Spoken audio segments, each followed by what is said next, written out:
हाँ देखो बेटा, गोल्गी बॉडी हम लोग पढ़ रहे हैं यूकैरियोटिक सेल में, ठीक है। बीएससी के पॉइंट ऑफ व्यू से हम लोग इसको पढ़ने जा रहे हैं। यहाँ लिखा हुआ है गोल्गी अपरेटस, ठीक है। हम लोग की हेडिंग स्टार्ट हो रही है गोल्गी अपरेटस से, और गोल्गी अपरेटस यहाँ पे लिखा हुआ है, ठीक है। It is a cup shaped organelles, देखो बेटा, it is a cup shaped organelles which is located near the nucleus in many type of cells, ठीक है। ये कप के समान संरचना है बेटा। अगर हम लोग ध्यान से देखें तो किसी भी सेल की स्टडी हम लोग कर रहे हैं, ठीक है, सेल की स्टडी कर रहे हैं तो उसमें न्यूक्लियस मौजूद होता है, केंद्रक मौजूद होता है, और केंद्रक से लगा हुआ एंडोप्लाज्मिक रेटिकुलम से लगा हुआ कप की तरह संरचना पाई जाती है, ठीक है। और ये कप की तरह थैलियाँ जो होती हैं वो एक के ऊपर एक लगी होती हैं बेटा। ये कप की तरह थैलियाँ लगी हुई हैं वो एक के ऊपर एक लगी होती हैं। इनका शुरुआत न्यूक्लियस से लेके सेल मेम्ब्रेन की ओर होता है, इस डायरेक्शन में होता है। यानी जो थैलियाँ बन रही हैं वो न्यूक्लियस की तरफ होंगी और जो समाप्त हो रही हैं वो सेल मेम्ब्रेन की तरफ होंगी, ठीक बेटा। यहाँ पे हम लोग इसको पढ़ने जा रहे हैं, कप के समान थैलियाँ हैं और इसी को हम लोग यहाँ स्टडी कर रहे हैं,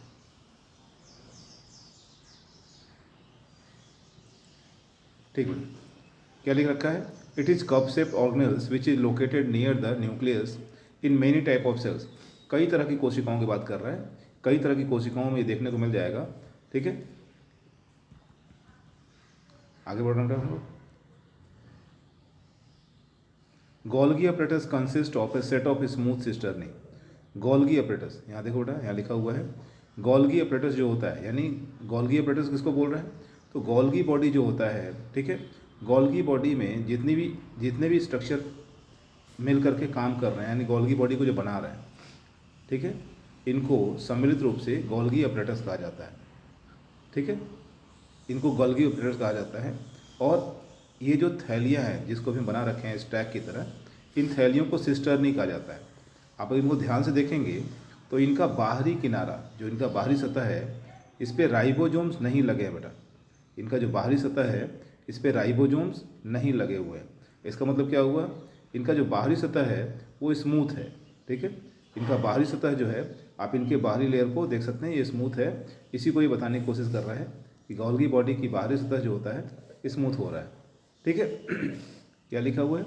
Golgi apparatus consist smooth surface cisternae. अब सिस्टर्नी के लिए क्या लिखा? इसने सिस्टर्नी के लिए लिखा हुआ है cisternae are closed fluid filled flattened membrane sac vesicles. देखो सिस्टर्नी है क्या? तो सिस्टर्नी थैलियाँ हैं। गोल्गी बॉडी को अगर ध्यान देखोगे तो ये थैली की तरह रचना देखने को मिलता है, ठीक है। ये थैली की तरह देखने को रचना मिलता है और इन्हीं के बारे में बोल रहा है। गोल्गी अपरेटस क्या है? देखो लिखा हुआ है क्लोज्ड फील्ड, याद रखो बेटा। गोल्गी अपरेटस क्या है? तो क्लोज फील्ड है, और इसमें लिखा हुआ है close fluid field membranous sac like vesicle. यानी हम लोग जब बात करेंगे तो ये जो थैलियाँ दोनों को दोनों बना रखे हैं, आप ध्यान से देखिए, इनके चारों तरफ मेम्ब्रेन है, इनके चारों तरफ मेम्ब्रेन है, ठीक है। और इनके अंदर रासायनिक पदार्थ भरा हुआ है, ये थैलियाँ है। इन्हीं के बारे में बोल रहा है कि गोल्गी बॉडी क्या होता है, कैसे बना होता है, ठीक है। तो हटाना है इसको और इसको। Which often are stack together in parallel रो।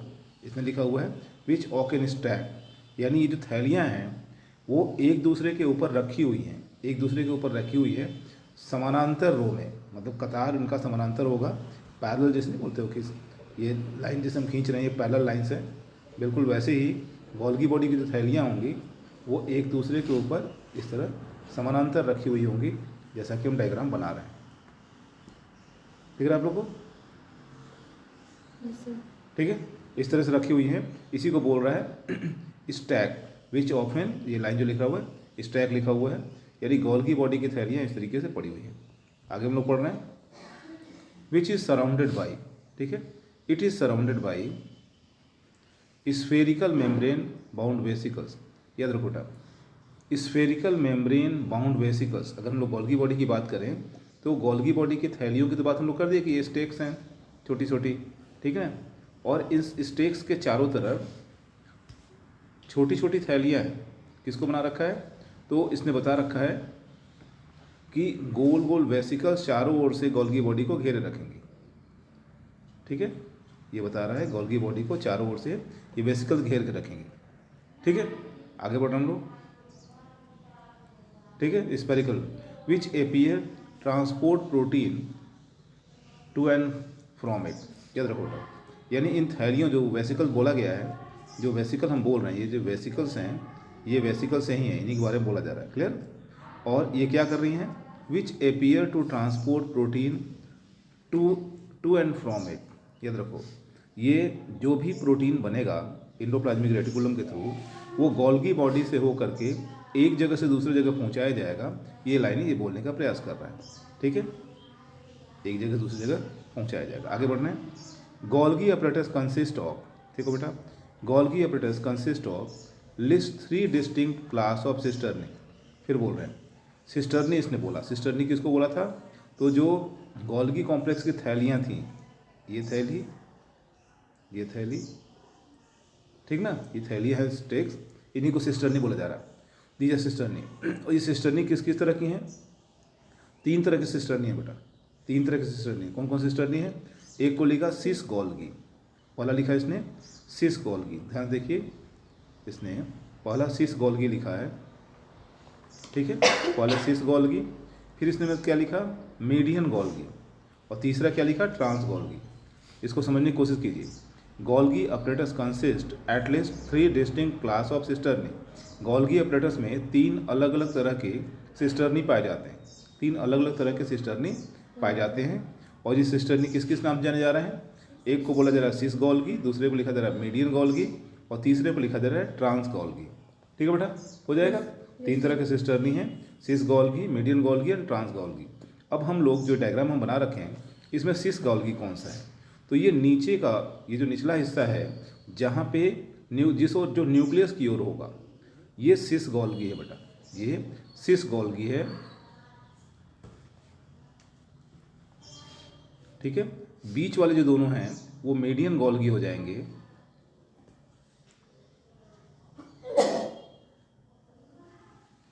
और सबसे ऊपर का जो होगा जिससे थैलियाँ बन बन के निकलती रहेंगी, ये बेटा ट्रांस गोल्गी होगा। ये जो हिस्सा है वो ट्रांस गोल्गी होगा। हमने डायग्राम में ही दिखा दिया है, ध्यान से देखते रहिए, समझने की कोशिश कीजिए।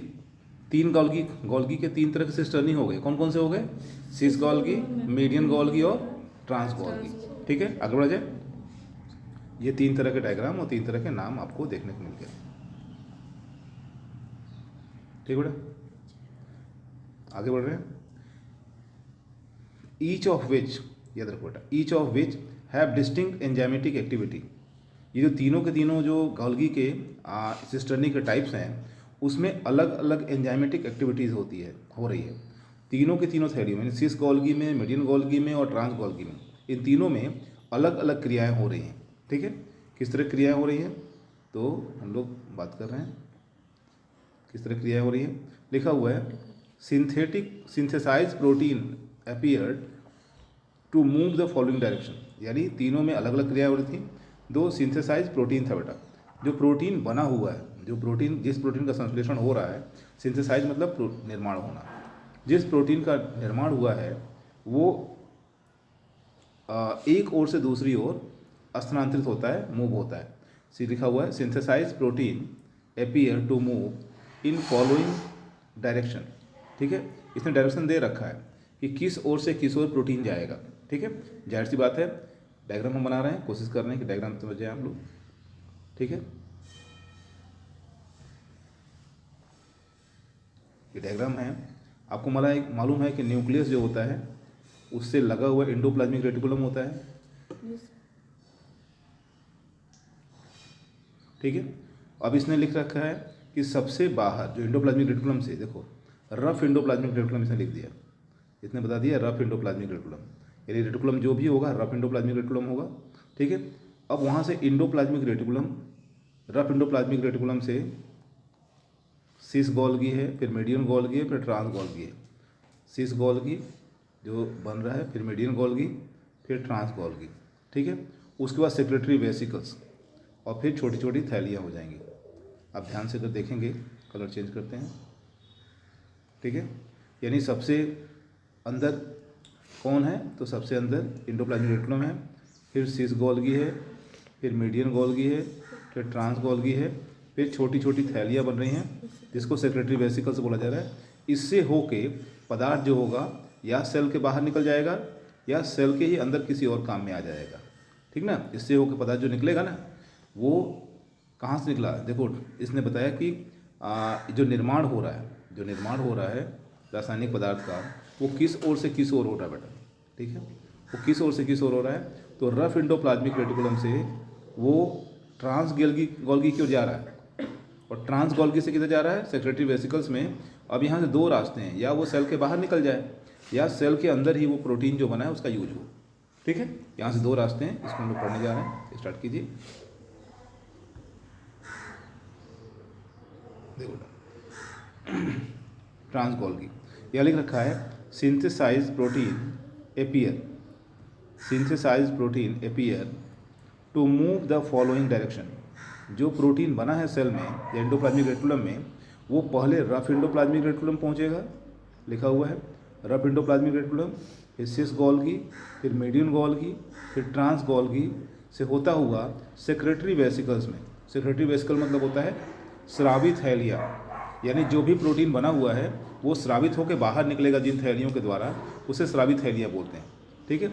उससे होकर निकल जाएगा आगे लिखा हुआ है सेक्रेटरी वेसिकल्स या कॉर्टिकल ग्रेन्यूल्स ऑफ एग। अगर भाई अंडा है तब ना एग्स में जाएगा, या वही रासायनिक पदार्थ लाइसोसोम में या पराक्सीसोम में पहुंच जाएगा, ध्यान रखो। तो सिंथेसाइज प्रोटीन है जो गोल्गी बॉडी में एक ओर से दूसरी ओर जा रहा है, उसका डायरेक्शन क्या लिखा हुआ है, rough endoplasmic reticulum, cis Golgi, median Golgi, trans Golgi, secretory vesicles और फिर लाइसोसोम या पराक्सीसोम में पहुंच जाएगा। 10 the size and number of Golgi apparatus is cell, याद रखो 10 the size and number of Golgi apparatus, क्या बोल रहा है, अब गोल्गी अपरेटस का साइज और उसकी संख्या इस बात पर निर्भर करती है बेटा, क्या लिख रखा है 10 the size and number of Golgi apparatus, हो गया, of a cell indicate the active metabolically mainly synthetic state of cell, ठीक है। इस बात को बता रहा है कि वो कोशिका जो है वो उपापचयी दृष्टि से यानी मेटाबॉलिकली वो कितनी एक्टिव सेल है, कितना सक्रिय सेल है, और एज वेल एज उस कोशिका में कितना निर्माणकारी क्रिया हो रहा है। The plant cell contain many free distributed sub units of Golgi operator. अगर हम लोग बात पौधों की करेंगे, जैसे लिख रखा है इसमें, the plant cell contain many distributed sub unit of Golgi operators called dictyosome. अगर हम यही बोलेंगे तो पौधों की कोशिकाओं में देखेंगे आप तो ढेर सारे Golgi operators here and there यहाँ वहाँ बिखरे हुए होते हैं, उनको डिक्टियोसोम कहा जाता है। सिक्रेटिंग सेलुलोज, और ये डिक्टियोसोम है वो क्या स्रावित करता है, तो यह सेलुलोज स्रावित करता है and pectin of cell wall formation during cell division. ये जो डिक्टियोसोम है वो सेलुलोज और पैक्टिन को स्रावित करता है। कब स्रावित करता है, जब कोशिका विभाजन के दौरान कोशिका भित्ति का निर्माण होना होता है, तब यह सेलुलोज और पैक्टिन का स्रावण करता है डिक्टियोसोम के माध्यम से। हो गया बेटा, आगे बढ़ रहे हम लोग।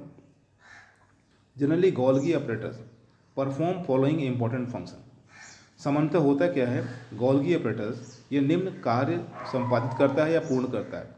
नंबर 1 लिखा हुआ बेटा, पैकेजिंग ऑफ सेक्रेटरी मटेरियल। जो रासायनिक पदार्थ बन रहा है उसको वो थैलियों के अंदर बंद रखता है। अब रासायनिक पदार्थ कौन कौन सा बन रहा है, ठीक है, तो उसकी बात करेंगे तो एंजाइम्स बन रहा है बेटा, ठीक है। सेल जो है वो एंजाइम बनाता है, म्यूसिन बनाता है, लैक्टोप्रोटीन बनाता है, मिल्क बनाता है, मेलेनिन फ्रेगमेंट बनाता है।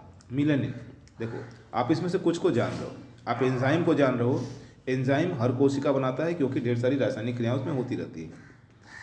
लैक्टोप्रोटीन, ठीक है, दूध का भी निर्माण होता है जो गोल्गी बॉडी ही बना रहा है। म्यूसिन, म्यूकस होता है, जैसे हम लोग के एलिमेंट्री नाल में म्यूकस है, आहार नाल म्यूकस है, ठीक है। लैक्टोप्रोटीन तो ही गया, ठीक है। मेलेनिन पिगमेंट जो हम लोग के शरीर में रंग है या बालों में जो रंग है उसको भी गोल्गी बॉडी ही बनाता है। There are to be discharge from cell, और ये सभी रासायनिक पदार्थ बनने के बाद सेल से बाहर निकाल दिए जाते हैं। याद रखो बेटा, ये पैकेजिंग, एक पैकेट में बंद करके इनको बाहर निकाल दिया जाता है। अगला हेडिंग क्या है, प्रोसेसिंग ऑफ प्रोटीन।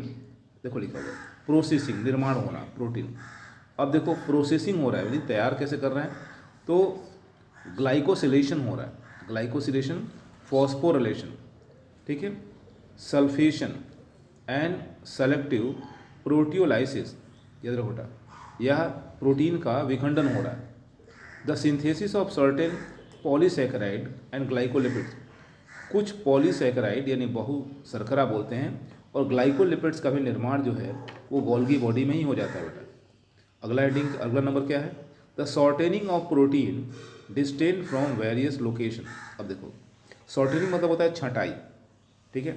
जैसे मान लो कई तरह के प्रोटीन बन गए हैं, तो ऐसा तो है नहीं कि सारे प्रोटीन एक ही जगह काम करेंगे। वो जिस जगह पे काम करेंगे उसके हिसाब से प्रोटीन को अलग अलग थैलियों में छांट करके रखा जाता है, इसी को बोलते हैं शॉर्टेनिंग। और उसे छांटने के बाद अलग अलग जगह भेज दिया जाता है, वेरियस लोकेशन। कहाँ कहाँ भेज दिया जा रहा है? तो कुछ प्रोटीन को लाइसोसोम भेजा जा रहा है, तो कुछ को पैराक्सीसोम भेजा जा रहा है। इसी गुण के कारण गोल्गी बॉडी को कोशिका का ट्रैफिक पुलिस भी कहते हैं, क्योंकि वो जिसको जितनी ज़रूरत होती है वहाँ उस रासायनिक पदार्थ को भेज देता है। हो गया। पांचवा है the proliferation of membranous element. याद रखो बेटा, प्रोलीफेरेशन मतलब क्या होता है? आकार में बढ़ना, ठीक है, साइज का बड़ा होना। किसका साइज बढ़ा रहा है? गोल्गी बॉडी के कारण बेटा the proliferation of membranous element, cell में जितने भी मेम्ब्रेनस एलिमेंट्स हैं जो मेम्ब्रेन से बनी हुई, झिल्ली से बनी हुई हैं, उनके आकार को बड़ा करता है, जैसे सेल मेम्ब्रेन को बढ़ाने में ये मदद करता है। Formation of acrosome in spermatozoa. याद रखो बेटा, आप शुक्राणु जानते हो, स्पर्म जानते हो, और स्पर्म में, ठीक है, स्पर्म हेड जो होता है, यानी शुक्राणु अगर कहीं पड़े हुए हो और शुक्राणु का जो सिर होता है, अगला हिस्सा जो होता है, ठीक ना, इसे बोलते हैं हम लोग एक्रोसोम। इस हिस्से को एक्रोसोम बोलते हैं। और एक्रोसोम का निर्माण जो होता है, ठीक ना, एक्रोसोम का जो निर्माण होता है वो गोल्गी बॉडी द्वारा ही होता है, ठीक है। यहाँ लिखा हुआ है एक्रोसोम का फॉर्मेशन गोल्गी बॉडी ही द्वारा होता है। यहाँ पे हम गोल्गी बॉडी को समाप्त कर रहे हैं यूकेरियोटिक कोशिका का, ठीक है बेटा।